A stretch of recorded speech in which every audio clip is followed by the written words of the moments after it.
The latest demo gameplay for Gotham Knights dropped yesterday, featuring Nightwing, Dick Grayson, along with Red Hood, Jason Todd.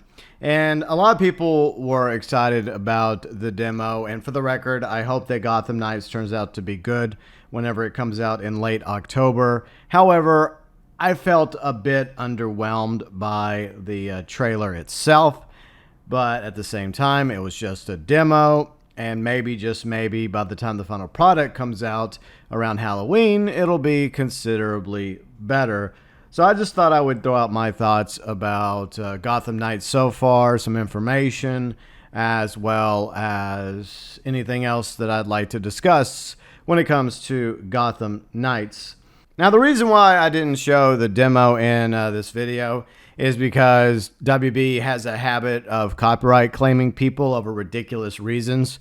For example, I was attempting to do an Arkham Asylum stream about a year or two ago, and they copyright claimed me over the game score, which is fair use, by the way, WB. I did do a rant about it, and for the record, I will put the Nightwing Red Hood demo link below in the description section in case you want to check it out yourself. Now, when it comes to the demo, I watched it. I felt like it needed a bit more polish before it comes out around October. So hopefully between now and Halloween, whenever it does release, we'll have a much better product when it comes to Gotham Knights. But that's just what I think about the demo. Some people really enjoyed it. They thought it was really good. So the setting is not in the Arkhamverse.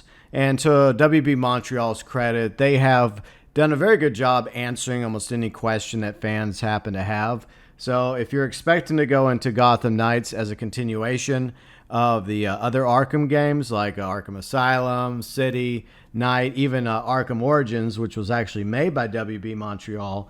The other ones were made by Rocksteady. They're currently working on the new Suicide Squad game.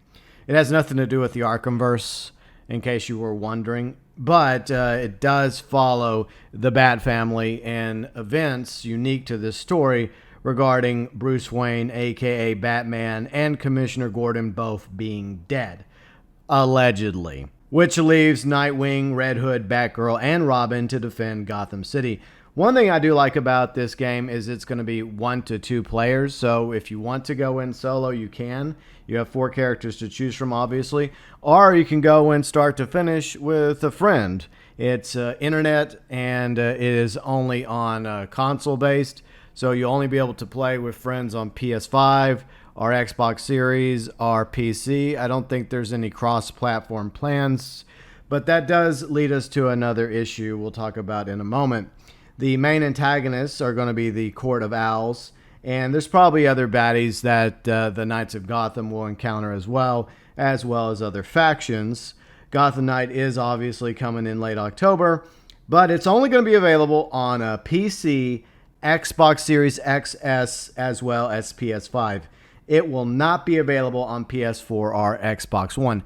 I believe that originally it was going to be available across all platforms, last gen and current gen. However, one of the big announcements that came from the demo is that WB Montreal is not going to have Gotham Knights on PS4 or Xbox One. It's exclusive to current gen as well as PC.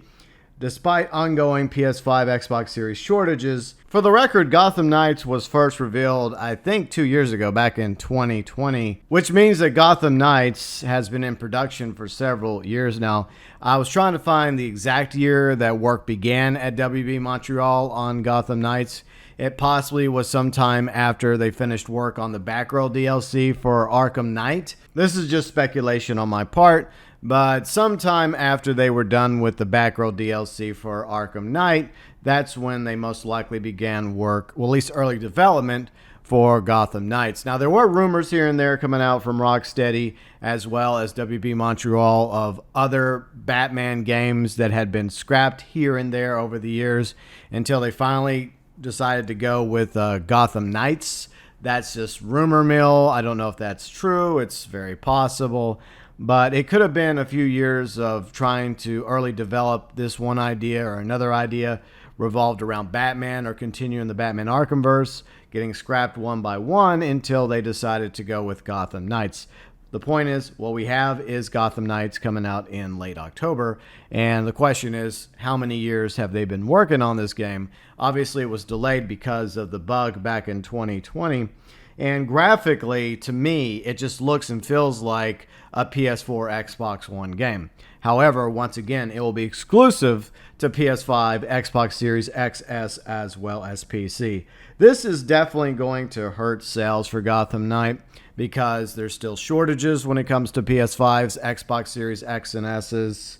But who knows, by the time the holiday season gets here, maybe there'll be more PS5s and Xbox Series X and S's on the market. Another factor that could hurt Gotham Knights is the fact that the main character, Batman, is not going to be in the game, allegedly. They say Batman is dead.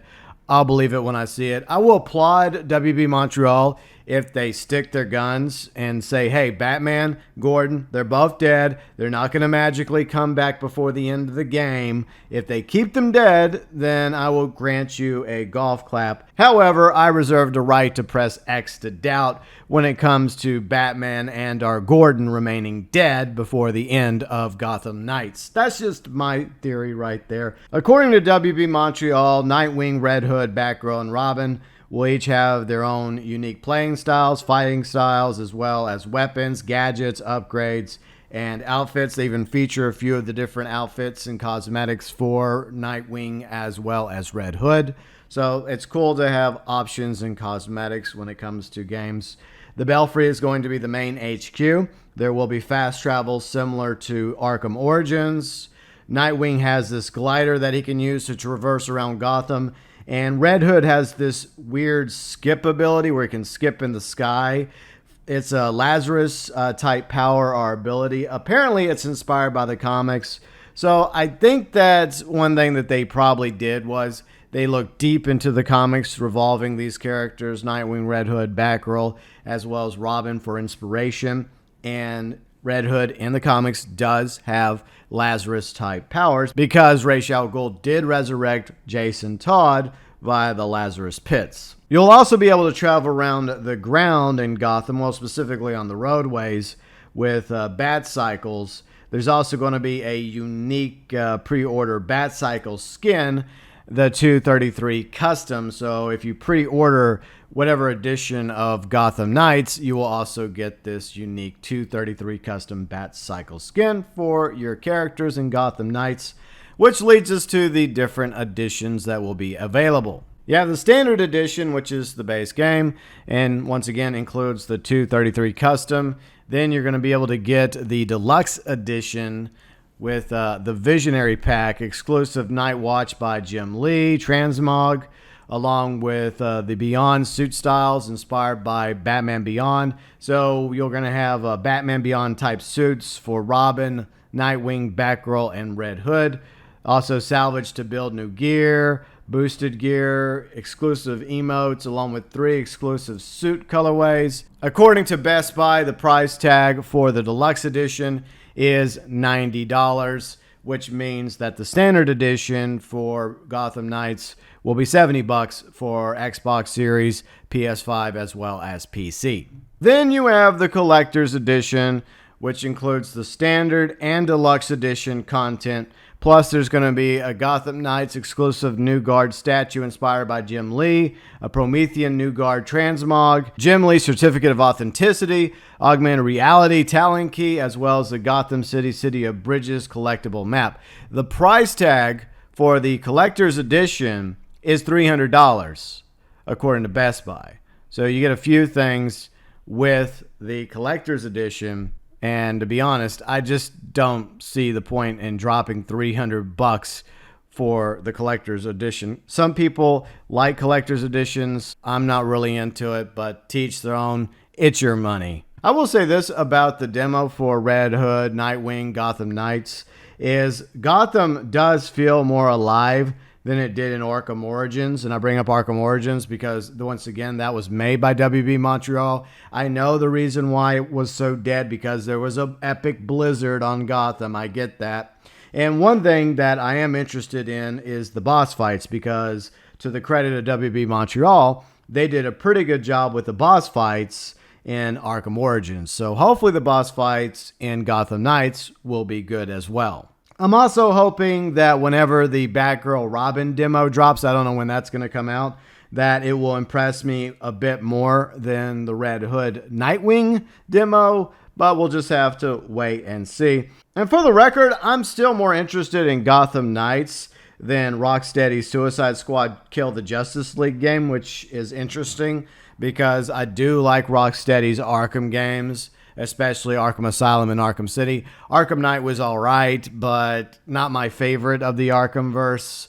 So yes, I am more interested in WB Montreal's Gotham Knights than Suicide Squad at the moment. Hopefully the gameplay along with the story for Gotham Knights turns out being way better once it comes out around Halloween for the PC, Xbox Series, and PS5. And when it comes to Gotham Knights, maybe it's just one of those games that's a lot more enjoyable whenever it comes to playing it as opposed to watching it. Or it could be the simple fact that I just really wasn't feeling Nightwing or Red Hood's fighting styles. And maybe I'll be more impressed by Robin or Batgirl whenever we get to see their demos sometime down the road. So that's pretty much my thoughts regarding Gotham Knights, once again coming around Halloween this October to PC, Xbox Series, and PS5.